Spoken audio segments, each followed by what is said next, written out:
Hello, everyone, and welcome to our special panel on Israel-Diaspora relations and how they've been affected by the events of October 7th.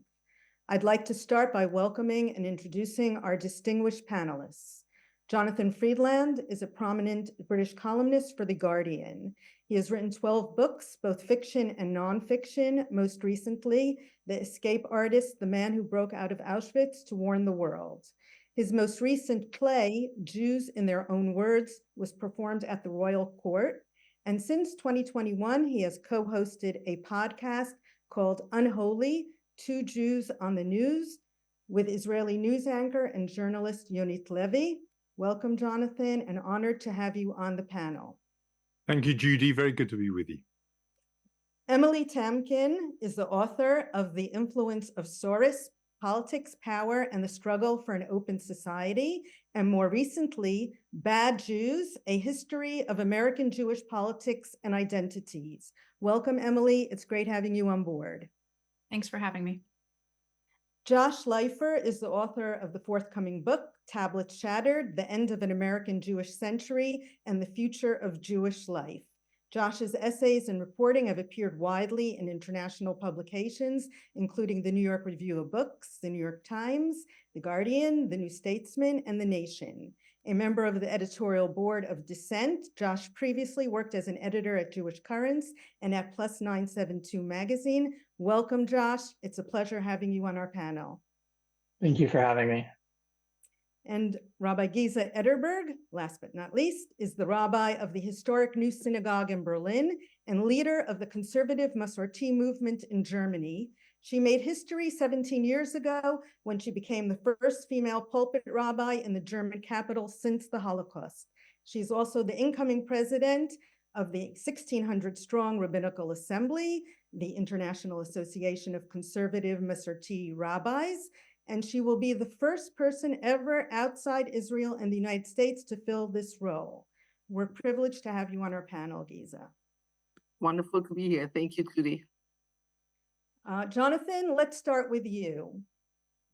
Like Jewish communities worldwide, British Jews seem to put aside their differences in the immediate aftermath of October 7th and rally strongly behind Israel. Has the massive Israeli retaliation that ensued and the growing international condemnation of Israel changed that at all? In other words, are we starting to see support wane? It has complicated things, most certainly. And you're right, the initial visceral reaction to October the 7th was widely shared across the community. There's interesting data and polling that shows British Jews are, even by the standards of other diaspora Jewish communities, exceptionally bound up with Israel. I think there are surveys that show the percentages are in the high 80s or 90s% of people who say they feel an affinity or connection to Israel. They travel to Israel, they have family there. It's very close. And the shock of October the 7th was definitely felt throughout the whole community, and people knew people and so on. The war since has strained and complicated that. And I think there's been a range of responses. So some have decided that they want to double down their support for Israel and sort of screen out the evidence of the war. They say that when the pictures they're seeing on TV are provided by media that is biased. They focus on the threat, and it is a threat, that they themselves face, and anti-Semitism and anti-Semitic attacks are up basically sixfold. 589% was the measure by the group that monitor and keep records, the highest increase on record. And everyone knows somebody who has had, graffiti sprayed on their local Jewish school, or on their red paint thrown at the doors of a synagogue, or children on their way to school harassed, and without even getting into all the abuse online. So people know about that, and people have focused very strongly on this being a time of danger and peril for Jews, and describing how, for example, London feels an intimidating place on a Saturday where there have been demonstrations every single week and chants of from the river to the sea. So a whole block of the community is focused on that. Then there is a much, much smaller group who are so outraged and appalled and distressed by the imagery of calamity out of Gaza that they are throwing in their lot, if you like, with those who are protesting against that and are marching for a ceasefire. And that is a very small number, in the low thousands, maybe even smaller, but they're very vocal, of Jews who are on social media saying, as a grandchild of Holocaust survivors, I can't bear seeing this, and so on. In other words, there's that polarizing. And then there is a group, which I would include myself in, who are going through all of these emotions and it's forced to be exposed to both narratives all the time. And that is really, I speak some ways personally, that is a very stretching and straining thing to endure, where you are simultaneously moved, appalled, horrified by the images, which I have to stress are coming at you all the time out of Gaza. I mentioned on the podcast with Yonit the other day, you listen to the BBC radio news, the first 7 or 8 stories are about Israel, Jews, anti-Semitism, Muslims, Islamophobia. It's all about this at the moment. So you're watching that narrative. And at the same time, you are moved and distressed by the plight of Israelis murdered and taken hostage on October 7th, and indeed Jews who are feeling besieged here. If you feel both, this is a really hard time. And that's why I think some are deliberately going to the one or other of those poles, because in a way it's easier there because it's one or the other. If you hold both, it's pretty hard. Mm-hmm.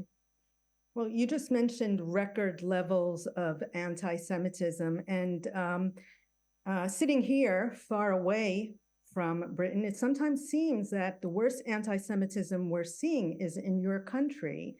And I want to know, is there any truth to this, that it's worse where you are than elsewhere? And do you think we will start seeing considerable numbers of British Jews leaving their country in the near future? I don't know about the comparison. I think there are people who collect the data on this, and it would be interesting to see what they say. I read a lot of the reports out of, for example, American campuses, and it seems either similar or perhaps worse there than here. A friend, an Israeli friend visiting, just an hour ago had come off a London Underground train. He'd said he'd been in the same compartment as a group, a Haredi family, and he wondered if he was going to have to at some point leap to their defense, that they were going to be attacked there and there on the Underground train. That there have been episodes, but it is not as bad as that where every day it's routine. It's not as if, by the way, there are not British Jews who are saying that to themselves. It's the 1930s. This is why my great-grandparents left Russia, or this is Germany on the eve of the war, and so on. People are feeling those things, and I think you have to listen to that. But I don't think the data bears that out. I would say it's pretty bad. It's bad enough without making those slightly hyperbolic comparisons. It's the 589% increase in anti-Semitic incidents is troubling enough without telling yourself it's Munich 1938. As for how people react to it, I think people are desperate for the current period, as we speak, and obviously we hope it might change, but the current violence just to stop. And then they can draw breath and regroup. But at the moment, every day people open their phones, put on the radio, put on the TV, they are bracing themselves for what new horror is going to have come out of Gaza. And they're feeling that because partly they have human empathy for the victims, Gazans, Palestinians, but they also have this dread that we will be blamed. And that's meaning Jews, British Jews, that one way or another, we will be blamed, whether that's a tweet, whether that's a graffiti, whether that's a brick through a window of a synagogue. And that, to walk around with that stress every hour of every day for 5 months is really difficult. And I know obviously people in Israel are going through a much more direct feeling. The difference I constantly stress is, in Israel, if you're going through something, you are aware that the wider society is going through it with you.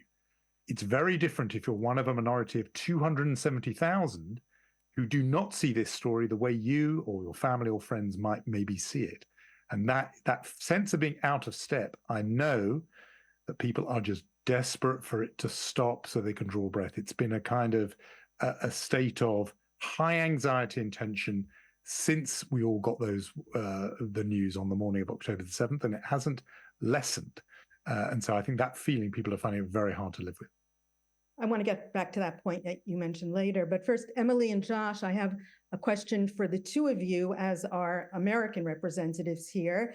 For years, we've been talking about the growing divide between Israel and American Jewry, and the fact that American Jews who tend to be progressive find it increasingly difficult to support Israel as it moves more and more to the right, and especially so in the past year or two.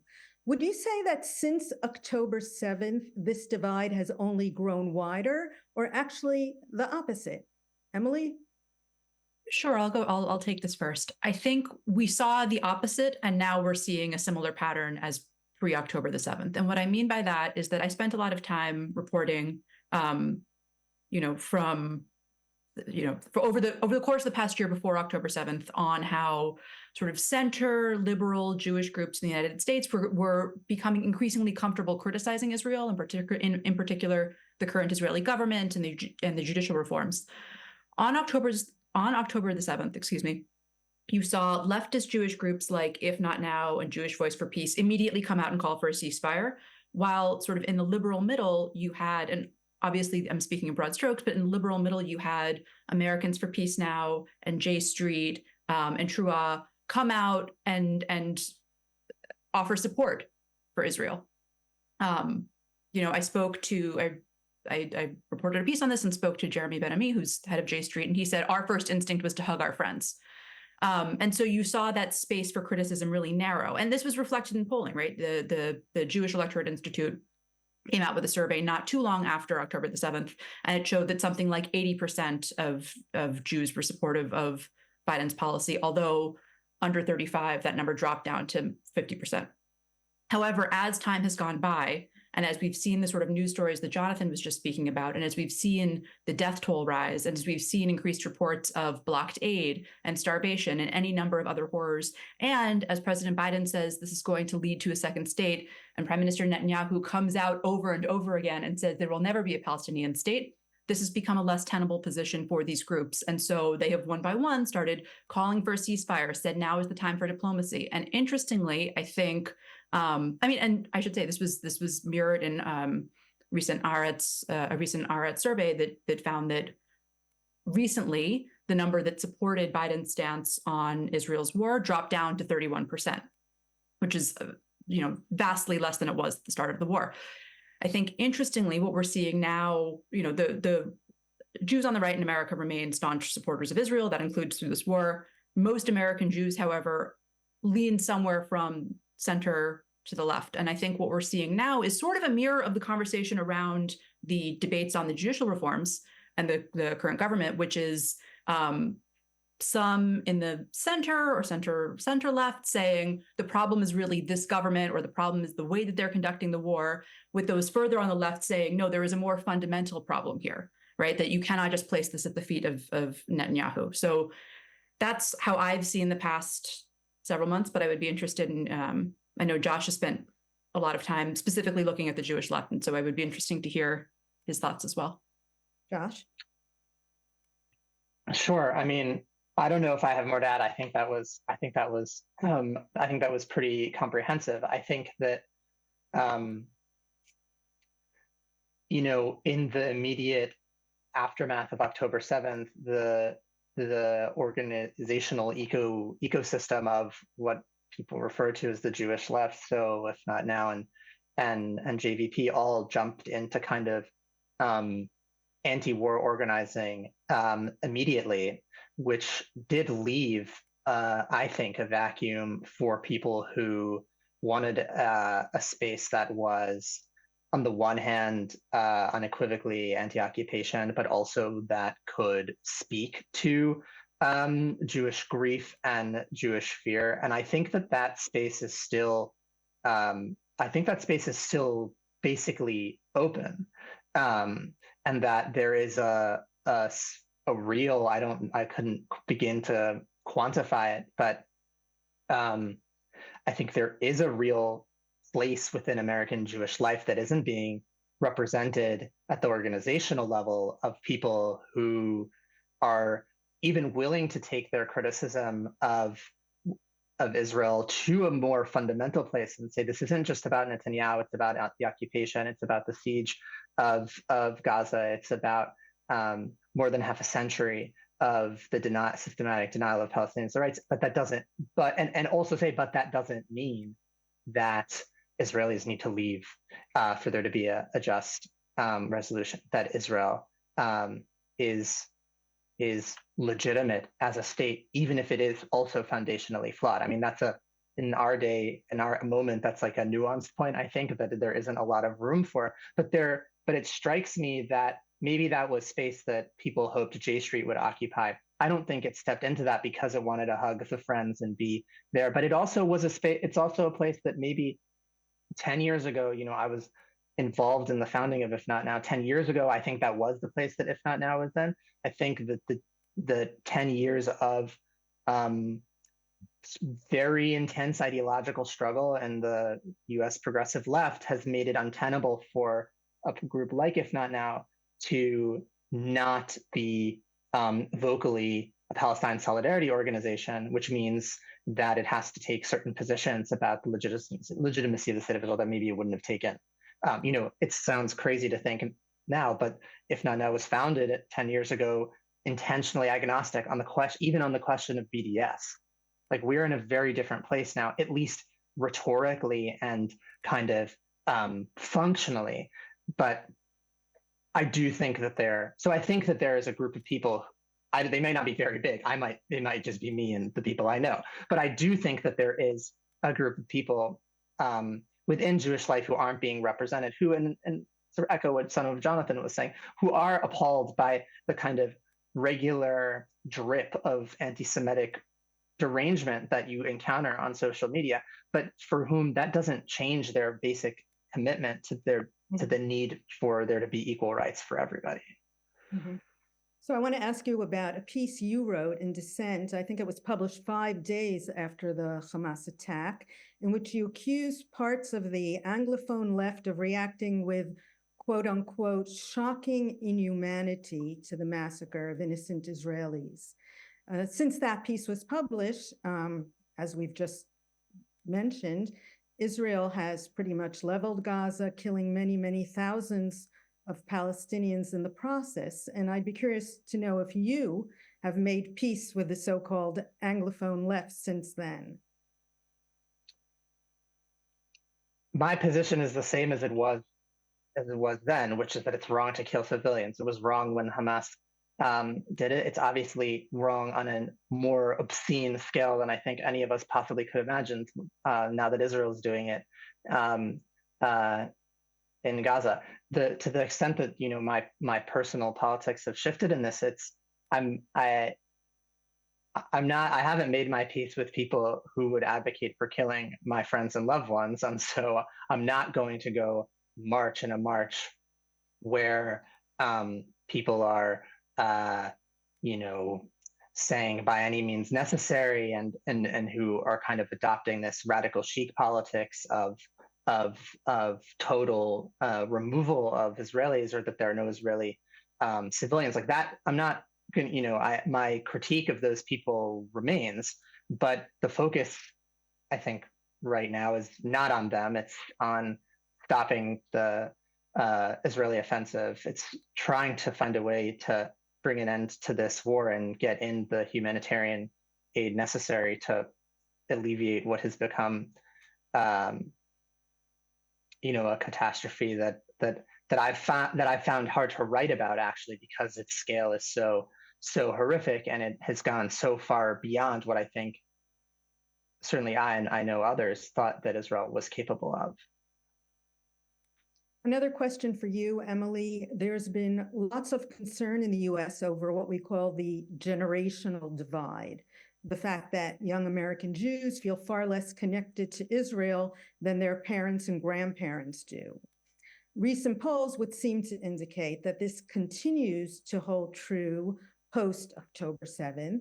And yet, at the same time, young Jewish Americans out on the campuses have probably been more exposed to virulent forms of anti-Semitism, often crossing the line into outright anti-Zionism crossing the lines into anti-Semitism, than any other age group.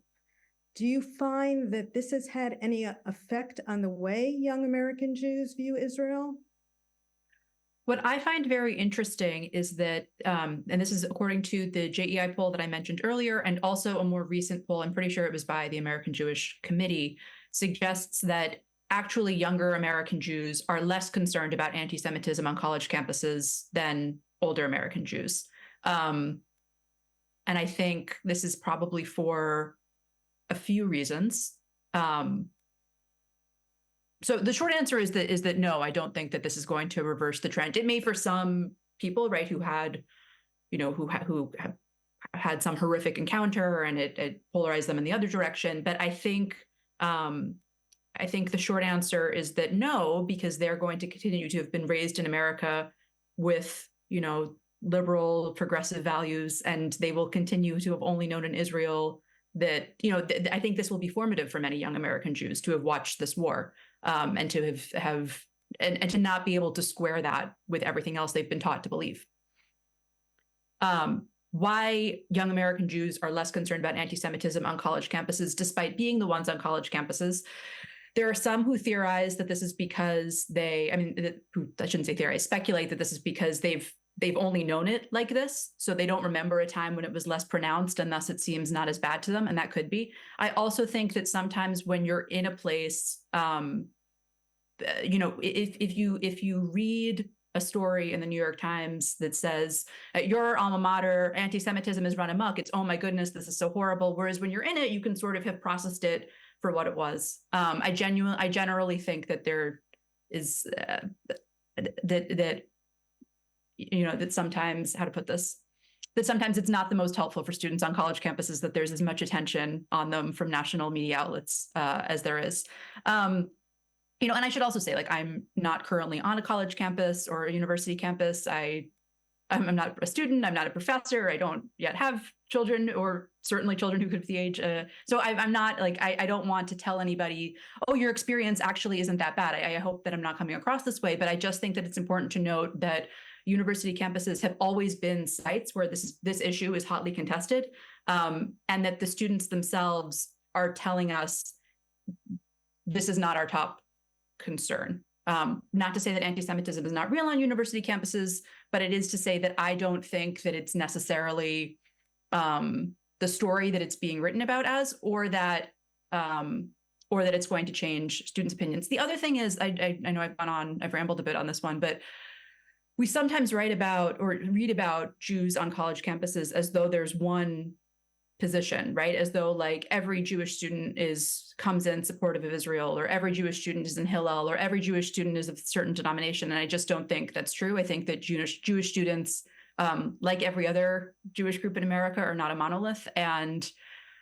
I think when the head of the ADL goes to Brown University and tells the Jewish students for Brown calling for a ceasefire, that they're, sort of denounces them, that's also a Jewish student group being called out on a university campus. So, Gesa, how have the events of October 7th affected the German Jewish community, which I believe is the third largest Jewish community in Europe today, right? After France and Britain.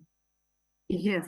So, Judy, a lot of what Jonathan said really resonates with the feeling of people here in the communities, on the streets. We have a large Palestinian community here in Berlin. And in the days after October 7th, they went out on the streets and we heard all the slogans. What is, I think, huge difference to other countries is obviously the historical echo and the background which we feel, and the political reaction. Let me just show you towards the Brandenburg Gate. Days after October 7th, immediately as the political reaction that we, the German political public, the politicians, stand with Israel. I was at the Berlin Parliament 10 days after October 7th, and across the party spectrum, everybody said what's happening now in Gaza is Hamas's fault and not Israel's fault, which I felt was a very strong statement. One thing that has been very positive for me also personally is that many of our Muslim friendships and partnerships have made it through this time. We have been very careful how we talk to each other, and very sensitive to come to a point of, holding both pains, right? So when we did a solidarity prayer in the synagogue, one of my Muslim friends not only came and stood there and spoke, and we took pictures. And when I said, I'm not posting your picture on Facebook, am I? After, about the event. And she goes like, no, I want my picture there. So we have this beautiful picture of a woman in a hijab standing in the synagogue and expressing her solidarity. There has been, on the other hand, on the daily life level, there has been an increase in fear.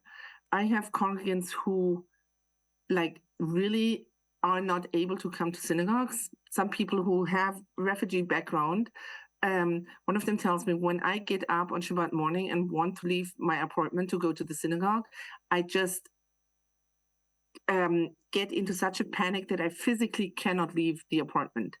And that's not the only situation. We also have, when Hamas shortly after October 7th called for an international day of wrath, most kids did not go to school or to nursery school, but stayed home. And that's, and what I hear a lot is also from young people is that we feel there seems to be some kind of illusion of there is no anti-Semitism in Germany and we feel safe, has been blown away. And now we need to redefine who we are, how visible we want to be. Do you walk on the street with Magen David? Do you have your mezuzah outside on the building? So these are the kind of issues on the daily level. Whereas on the other hand, the political support and the voices supporting Israel are strong and are obviously also comforting. On the other hand, we have, as you know, a large Israeli expat community in Berlin, and most of them are probably more on the left-wing side and very critical. Some of them feel silenced by the public discourse in Germany, which I don't see, because obviously their voices are being heard, they are being criticized, but they are heard and they are printed. We in our community have had many people also directly affected, people who had relatives killed, people from Otef Aza who have been living here in Berlin and now went back to be with their communities, teachers at our school who have former students of theirs killed. We have parents who the father went back to Israel to do Miluim. So it feels very, very close. That might be a huge difference also to the US. We are pretty much in the same time zone. So, it feels very close. Mm-hmm. Well, Jewish refugees from other parts of the world account for the overwhelming majority of the post-Holocaust German Jewish community. And I remember when I visited you there a few years ago, you were taking in many Ukrainian Jewish refugees. I assume many of these immigrants may have once thought of Israel as a possible safe haven, and was wondering if that still holds true since October 7th, given how unsafe Israel has turned out to be for Jews. So I think this is one of the big changes, that people were living here, talking about packed suitcases, or who know when it's really getting bad here, we can always go to Israel, and that feels like not so much the case anymore. Several of our Ukrainian refugees who came here 2 years ago continued to Israel, actually, and sometimes part of the family is still here in Germany and part of the family is in Israel. So I have this Ukrainian father who just 3 weeks ago, his son, who's serving in Tzahal, came to visit while he was on leave from Tzahal. So we have a Ukrainian family with a kid serving in the Israeli army. People visiting Israel, Ukrainians living in Berlin, visiting their relatives in Israel, and then coming back and telling about how they had to go into shelters, etc. So it's really double trauma. We also see that in the school with the kids. Like the Ukrainian kids are much more affected now also by the war in Israel. It comes on them from both sides. We have many Israelis who have moved to Berlin. I mean, there were lots of Israelis who just stayed because October 7th, as you know, just the end of vacation and people stayed. So we did open a playground at the nursery school for Israeli families for some time. And we have taken in several kids, both in the nursery school and the school. It's complicated. It's really complicated. And Israel, it's very close. And people go back and forth. So what's happening now that also the Israelis living here come to shul and bring Israeli relatives who are just in Berlin for a couple of days, taking a break from the situation in Israel and then go back again. Okay. Jonathan, I want to get back to a point you mentioned before. In a recent piece in The Guardian, you wrote the following: too few Israeli decision makers are willing to concede that whatever actions they take, diaspora Jews will feel the consequences too. And that perhaps is the main reason why so many Jews can no longer bear to see or hear or read the news. It's not only the human response to the death and destruction wreaked in Gaza and the killing of thousands of Palestinians, which is agonizing to witness bulletin after bulletin. It comes with an extra layer of dread, the knowledge that we will be blamed, end quote. Do you see a situation where British Jews will become so fed up with taking blame for Israel's actions that they will start checking out, and even worse? Well, in a way, you would understand if that was the reaction, but I don't see that happening. I mean, there is a tremendous sort of anger about that, and yet the terrible sort of homelessness of politically homeless feeling is that on the one hand, they feel furious with Israel. They can't, I'm generalizing, but obviously there are some supporters of the government, but there is, I think, a larger number who would be really critical of Netanyahu and everything, who feel that the decisions have been made in the wrong way, as Josh was saying before, not just now, but for a long time.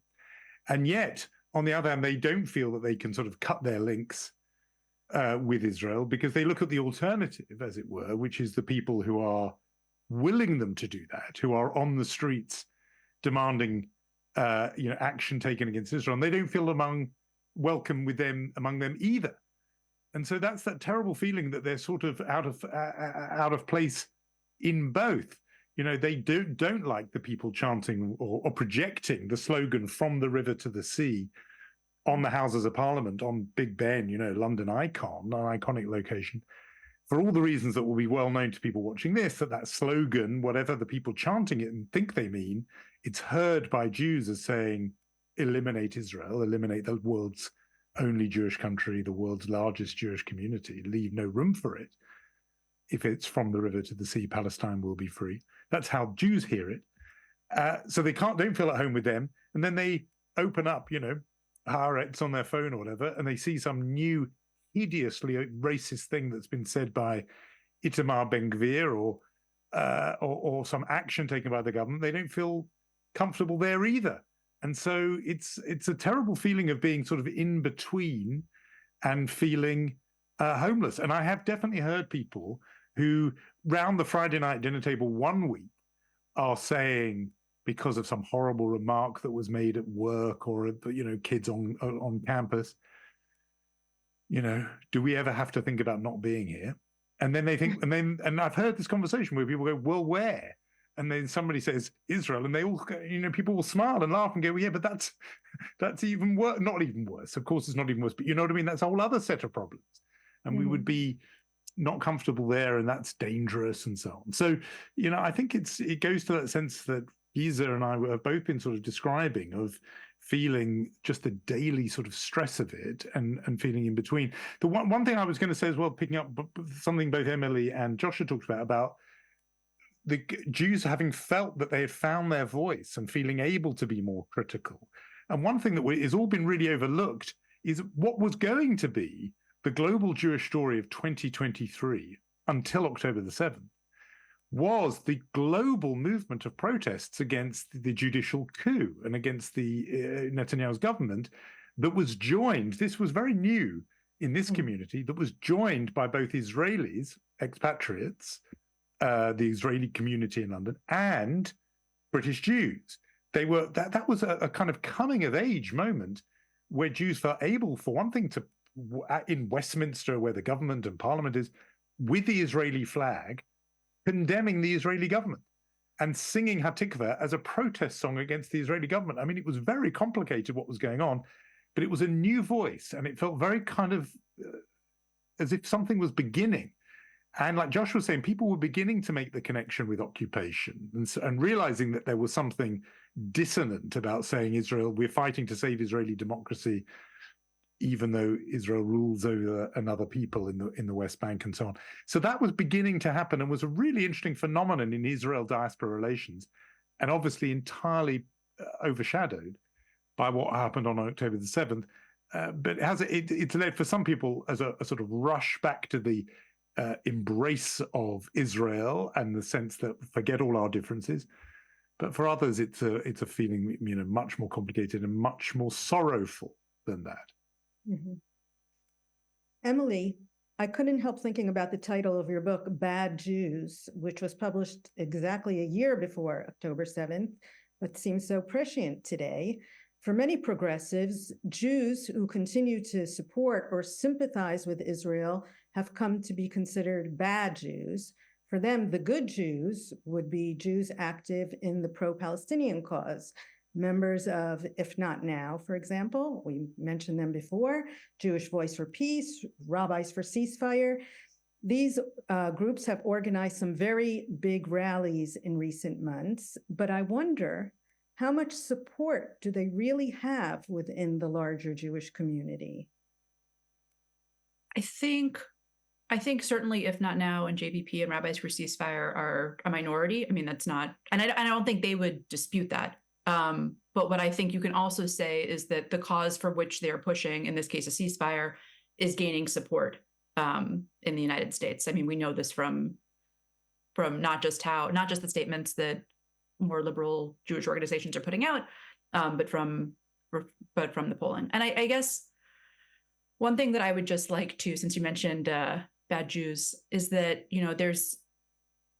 I wrote a piece about the ceasefire protests and the tendency that some had to point to these people, and I think this is still ongoing, to point to those partaking and saying, well, they're not even really Jewish. They don't know anything about Israel, or they're intermarried, or like they don't speak Hebrew, or what have you. And basically my point was, if you do not think that a ceasefire, or if you're Jewish and you do not think that the ceasefire is the appropriate policy, you can go ahead and make that argument without stripping somebody else's identity from them. And similarly, if you do not think that supporting the government of Israel if that's not what your Jewish values motivate you to say, you can make that argument without saying that somebody arguing the opposite is not Jewish. You can imagine that this piece was not so well received in some quarters of the internet. That's fine. But I do think that, unfortunately, the tendency that I described in my book, which is people who disagree politically, trying to sort of claim, no, I'm the right Jewish one, or no, I'm the real Jew, in order to make a political point. I think within the American Jewish political space that has been exacerbated since that tendency has been exacerbated since October 7th. Josh, your forthcoming book is called Tablet Shattered: The End of an American Jewish Century and the Future of Jewish Life. I assume it does not span as far as October 7th, so I wanted to know what you think the events of that day and its aftermath will mean for Jewish life in America. And do you see American Jews becoming more insulated and withdrawn as a result of the experience of recent months, or to the contrary, do you see them pushing back against attempts to exclude and even vilify them because of their presumed connection to Israel? A few things. I mean, I got lucky or unlucky in that the manuscript was about to be sent off right before October 7th. And so when the events happened, I did have time to step back and revise, not everything from the ground up, obviously, but to try to update things where possible. So stay tuned for that in August. But I think that one of the things that I changed and turned into a big focus in the book is something that I call the diasporic double bind. And it is the experience that actually that Jonathan's been describing, which is that Jews living outside of Israel, in a way, have the conditions of their life, the conditions of political coalitions that they can enter into, the news determined by events that happen in Israel. In this way, the logic of a sovereign Jewish state kind of imposes itself onto the world, and Jews have to reckon with it. American Jews are probably the last people to have to reckon with this in a very real way, because for most of the last, let's say, half century or so, American Jews understood themselves as, if not the center, then one of the two centers of global Jewish life. And so they generally thought of their relationship to Israel as one of parity, or sometimes either, no, we're actually the main show and that's the sideshow. But, depends on how you count.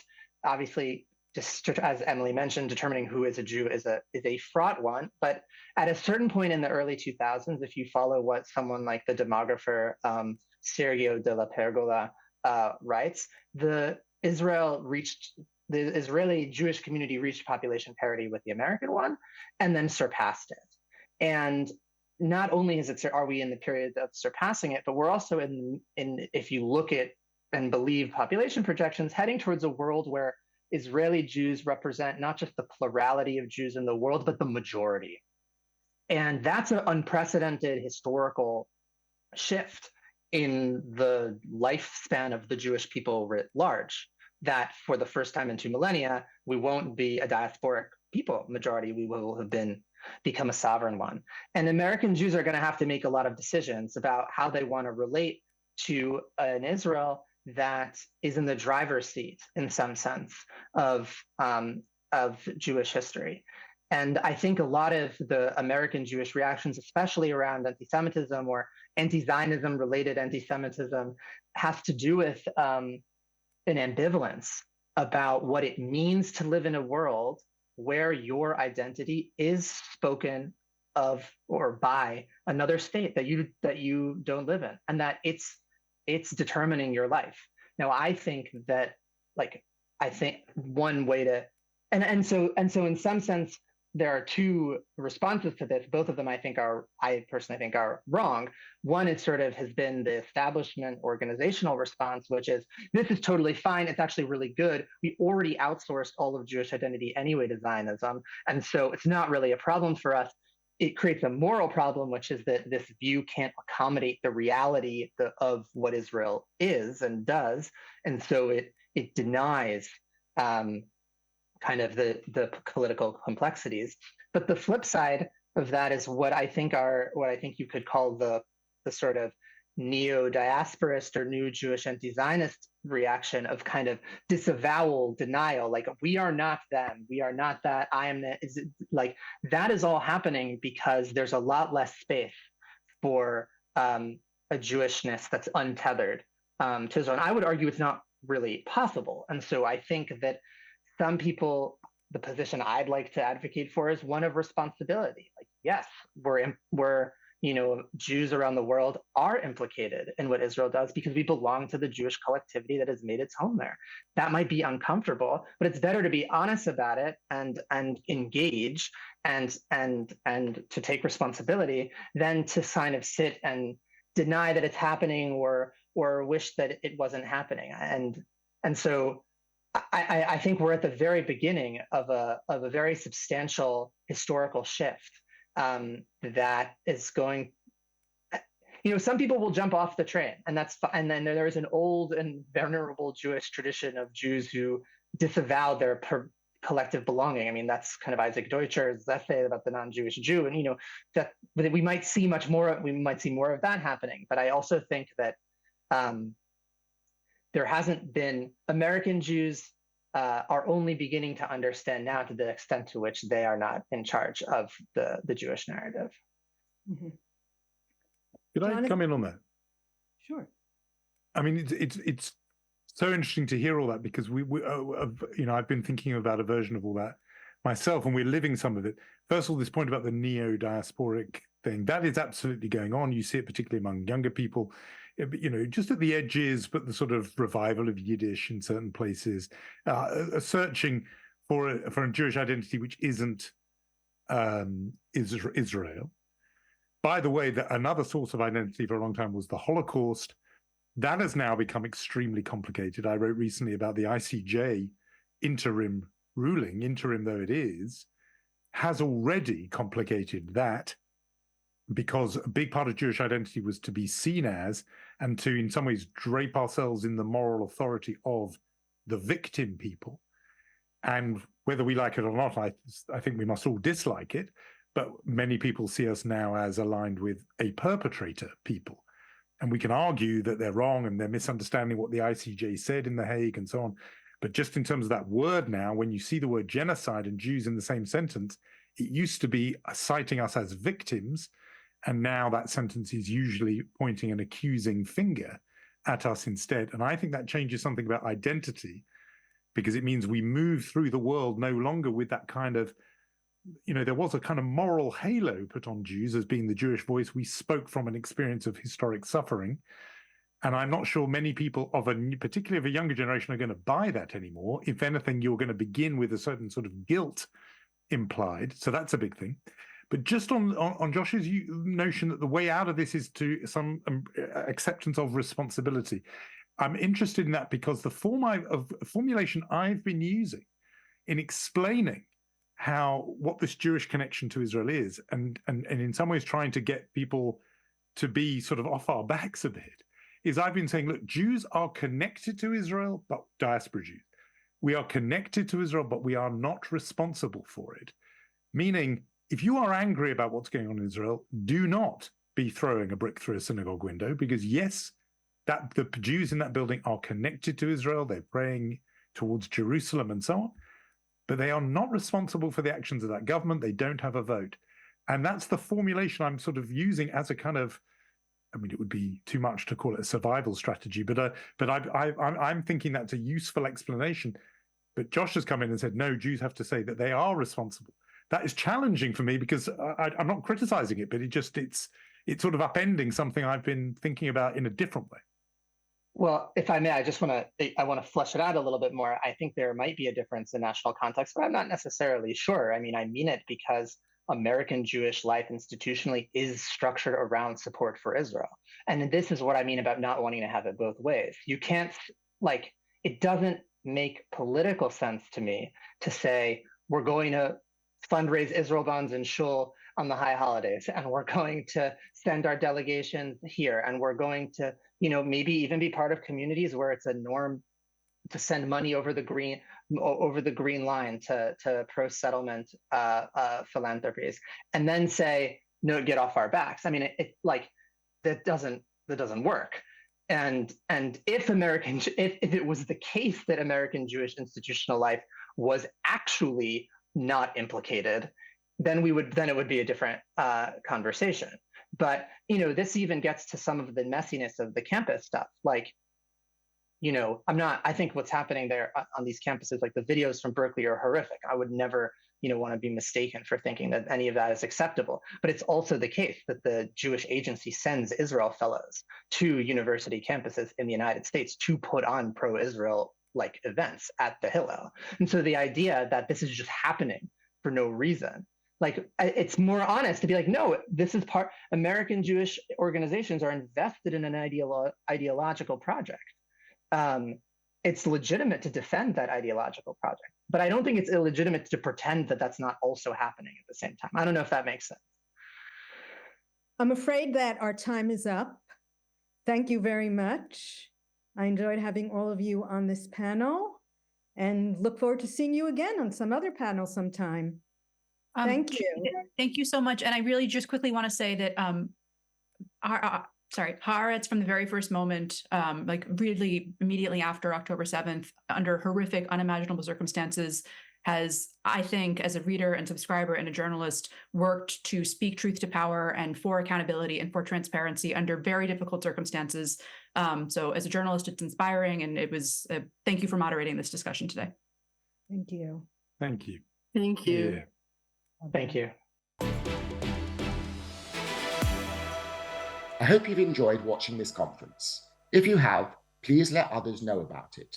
They will soon be able to watch it on the Nazarian Center's website and YouTube channel.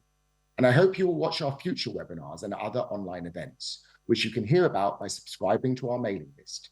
To do this, just go to our website, www.international.ucla.edu/Israel, or follow us on X, formerly Twitter.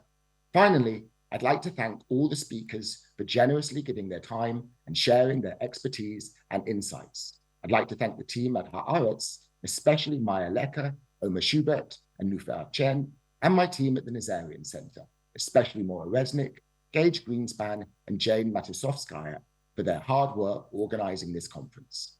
And I want to thank you all for joining us from wherever you are in the world. Thank you and goodbye.